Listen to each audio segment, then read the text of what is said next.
Hi, I'm Chami Kim from NYU Shanghai, and my project is titled The Korean American Self: Lack of Belongingness Creating an Identity. When ethnic Koreans are raised in the United States, regardless of whether they are in Korea or America, the parts that belong elsewhere keep them from being just Korean or just American. For those residing in the US, reminders of their Koreanness subtly separate them from others around them, while the physical distance from Korea causes a disconnection with Korea as a physical place. If they are able to visit Korea from time to time, because of Korea's rapid growth and urban transformation, they are forced to reconcile the differences between their previous image and the current reality, only to have the lines faded again. In turn, they develop an abstract value of the Korean home, which generally stems from their Korean household, communities, or even media. Home, here, exceeds a physical place of comfort and security, and becomes a collection of the physical and abstract spaces for them to identify with. Not being able to fully belong to either place, Korean Americans use language, social groups, and varying cultural values in an attempt to be closer to home. These distinct and dispersed spaces they own come together to create not just a home where they wholly belong, but an identity, the Korean American. How do the constant changes of these spaces come together to take part in their Korean American identity in modern context? This study analyzes the dynamic relationship between the shifting spaces and identity to understand how these movements contribute to Korean Americans' idea of home. For the purposes of this research, the term Korean American is defined as ethnically Korean people who resided in the States. No other boundaries were made. The Korean American identity can only be self-proclaimed as the study is based on the relationship between self-perception and partial belongingness. The age range for the interviewees were from 18 to 25 years old to focus on those who have been shaped by both cultures in their adolescent years. This is also a time-sensitive study. In recent years, primary reason for immigration from Korea to the US changed from a lack of jobs and military alliance to an early start in international education. Home no longer means going back to Korea. Thus, this project studies a new generation of Korean Americans. Due to the age range, I primarily targeted university students in both Korea and the US. With help from the university students, I posted online advertisements by asking students to either fill out an online survey or participate in an interview.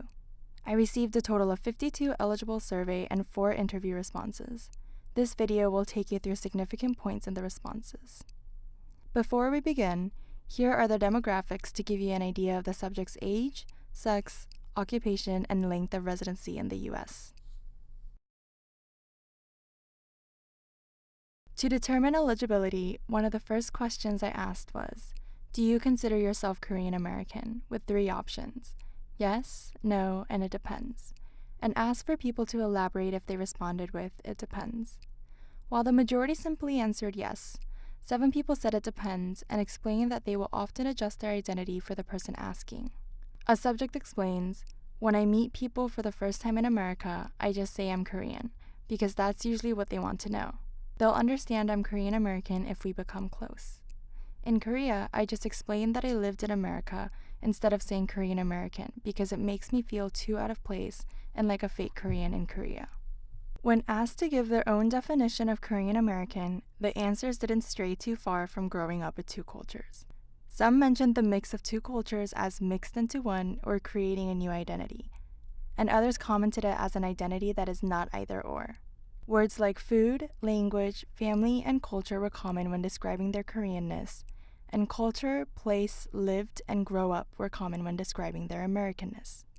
Many specified that they thought it was a mix of the cultures and the unique experiences that come from being brought up with both, rather than a split half-and-half situation. In fact, 34 people defined it as a new or different identity, rather than a combination of 2 existing identities. To quote, Korean American isn't the adding of the Korean experiences in Korea to American experiences in America. We have new experiences from looking and carrying the Korean in America, which makes Korean American something more than just being both Korean and American. One interesting comment from a subject on her identity worth noting was, I would consider myself just American had I been a white child adopted from Europe or somewhere. But I look Korean, so it doesn't matter that my entire life is American. People have a tendency to treat Asians in America just as visitors, and that reminder shaped the way I saw myself. This goes back to external reminders of the otherness that shapes the Korean American identity.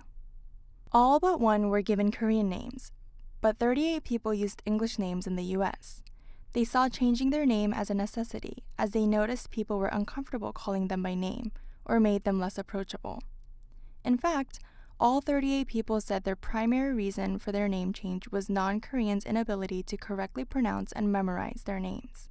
One interesting pattern throughout the responses was that many of these English name users had a strong attachment to their Korean names.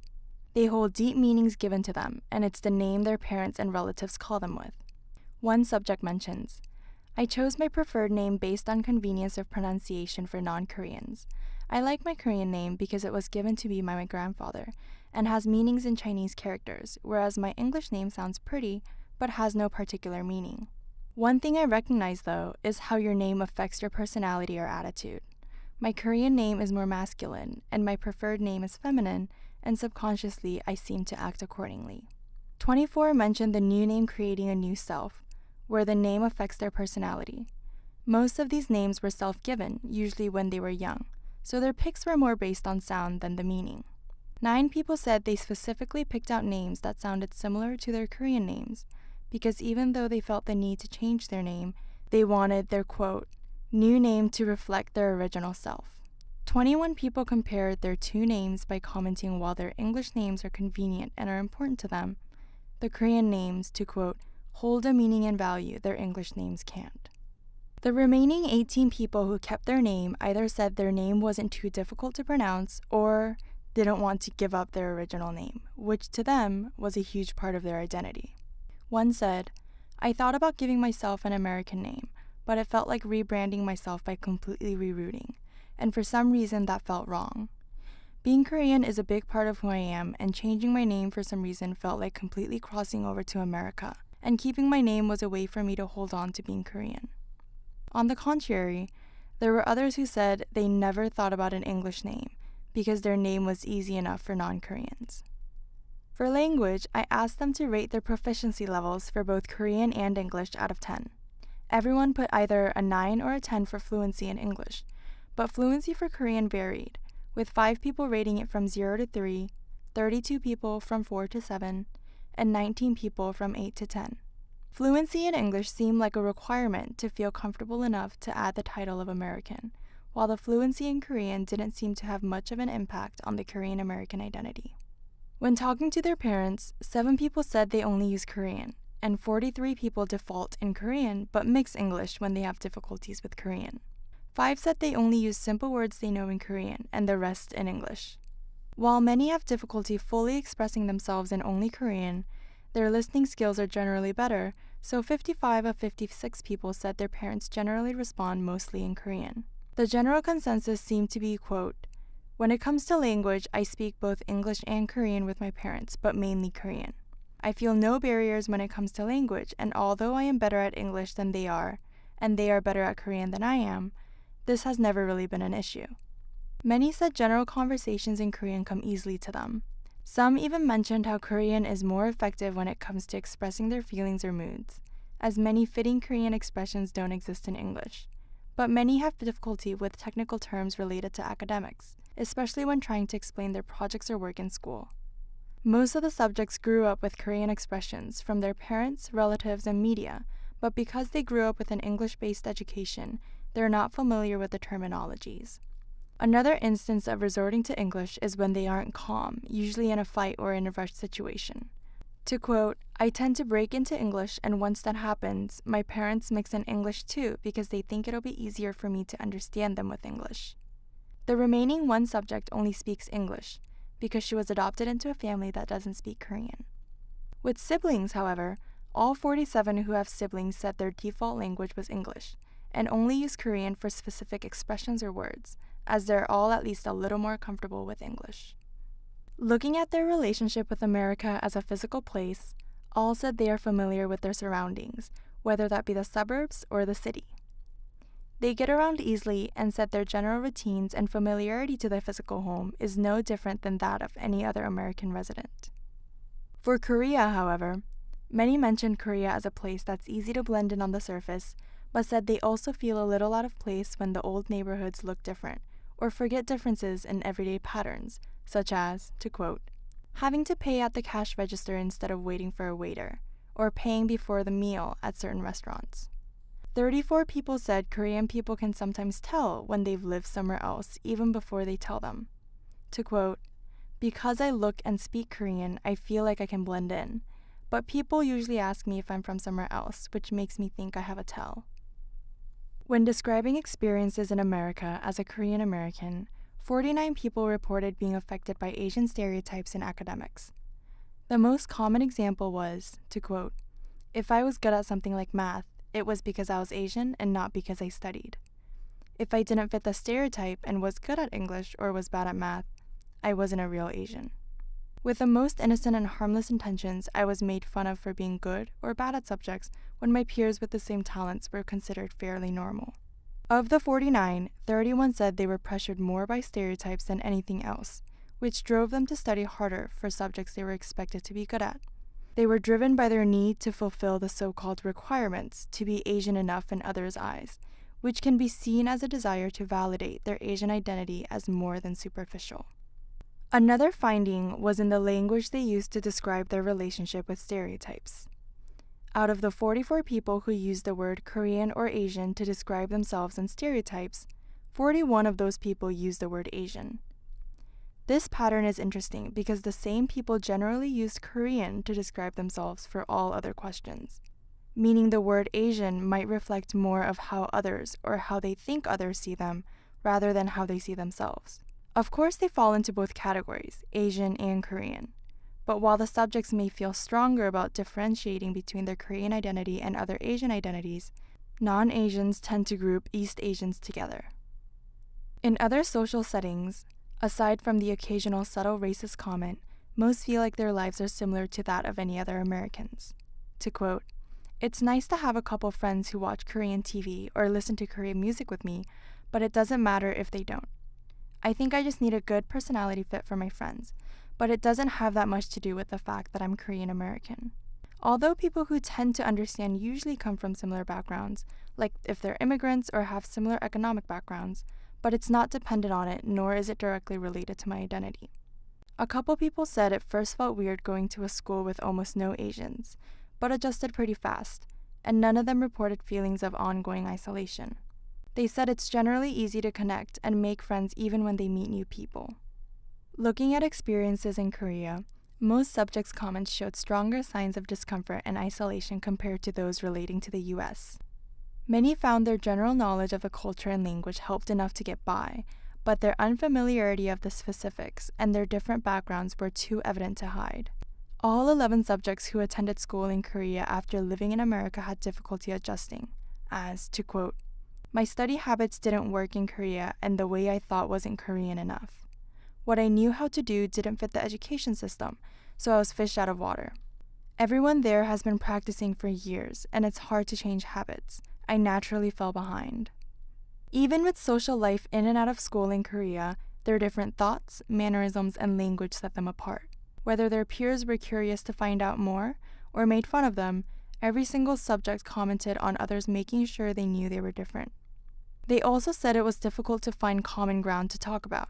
To quote, "They all had similar schedules, talked and cared about the same things, and had similar views. It felt like our backgrounds were too different to find a basis for deep connection. I still hang out with them, but all of my close friends are Korean Americans who came to university in Korea like me." When asked for physical places of comfort, 6 people listed general places such as mountains, any place dark, or libraries. 2 people listed their homes in Korea as a place of comfort, while the rest 48 people listed a specific place in the US, with the most popular being their room. For physical places, subjects seem to have a strong tie to where they spent most of their time. For abstract spaces, 29 subjects said social media, with 12 of those 29 specifying Korean communities on social media. 16 subjects listed other virtual Korean spaces, such as TV, music, online forums, or news. To quote, "I don't have anywhere else to use Korean now that I'm not living with my parents anymore. My Korean isn't perfect, but I miss hearing and speaking my language sometimes, and Korean TV and reading Korean helps. It reconnects me to Korean culture to an extent." The rest gave general answers such as daydreams, childhood memories, food, and music. There seemed to be a strong shift from US-based spaces to Korean-based spaces when comparing the physical to abstract spaces, respectively. Each abstract space is a way for them to make up for the comfort they can't have physically, and the shift may indicate the subject's attempt to fill the physical gap between themselves and Korea. As our final question, we asked if there is a place they think they belong to or consider homeland without the limitation of physical space. When referring to a physical place, 29 people mentioned both Korea and America, with many putting emphasis on their roots in Korea and the time spent in America. For the rest, we got split answers. 18 mentioned only America and 9 mentioned only Korea. Those who mentioned only America seemed to focus on why they don't consider themselves to be from Korea, with the responses being along the lines of, to quote, "I can't say I'm from Korea because it changed too much from the Korea I knew and grew up in. I'd feel like a fraud."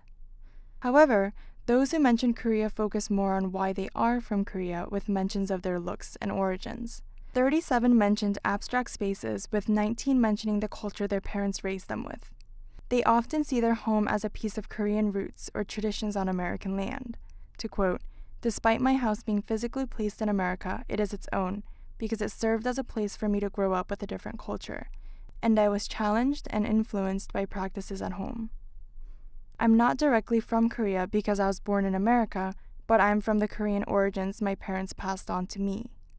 The others mentioned Korean communities and family relations that had, to quote, "an impact on their Korean identity." Again, this study isn't meant to complete the question, what makes a Korean American, but to evaluate examples of the relationship people have with their Korean American identity. In others' eyes, it seems we are often seen as belonging elsewhere, which may be disorienting as many of us attempt to gather the missing pieces. We are shaped by simultaneous isolation and inclusion by our own communities, but this also gives us a chance to belong in just as many spaces, as we often create our own spaces too. The culture we carry allows for multiple perspectives. We're exposed to love as an insider and objectivity as an outsider for both cultures. This was a refreshing opportunity for me to study an identity that is self-defined.